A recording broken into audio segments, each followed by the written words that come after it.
Happy day, when, all appetites controlled, all poisons subdued, all matter subjected, mind, all conquering mind, shall live and move the monarch of the world.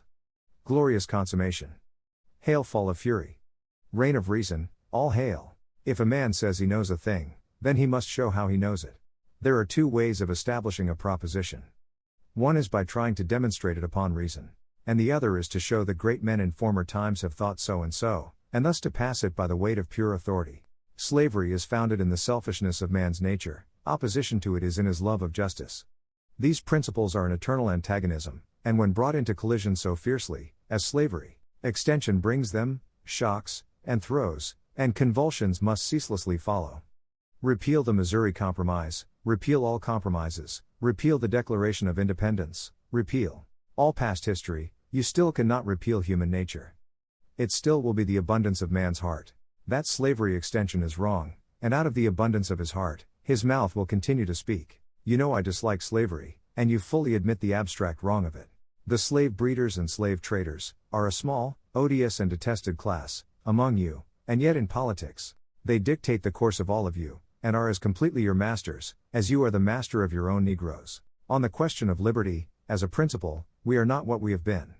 When we were the political slaves of King George, and wanted to be free, we called the maxim that all men are created equal a self-evident truth, but now when we have grown fat, and have lost all dread of being slaves ourselves, we have become so greedy to be masters that we call the same maxim a self-evident lie. The autocrat of all the Russias will resign his crown, and proclaim his subjects free republicans sooner than will our American masters voluntarily give up their slaves. Welcome, or unwelcome, agreeable, or disagreeable, whether this shall be an entire slave nation, is the issue before us. I believe this government cannot endure, permanently half slave and half free. I do not expect the Union to be dissolved. I do not expect the house to fall, but I do expect it will cease to be divided. I believe each individual is naturally entitled to do as he pleases with himself and the fruits of his labor, so far as it in no wise interferes with any other man's rights. I leave you, hoping that the lamp of liberty will burn in your bosoms until there shall no longer be a doubt that all men are created free and equal. If we cannot give freedom to every creature, let us do nothing that will impose slavery upon any other creature. Our reliance is in the love of liberty which God has planted in our bosoms. Our defense is in the preservation of the spirit which prizes liberty as the heritage of all men, in all lands, everywhere. I think we have fairly entered upon a durable struggle as to whether this nation is to ultimately become all slave or all free. And though I fall early in the contest, it is nothing if I shall have contributed, in the least degree, to the final rightful result. If slavery is right, it ought to be extended. If not, it ought to be restricted. There is no middle ground. You think slavery is right and should be extended, while we think slavery is wrong and ought to be restricted. That, I suppose, is the rub. It certainly is the only substantial difference between us. My paramount object in this struggle is to save the Union, and is not either to save or to destroy slavery.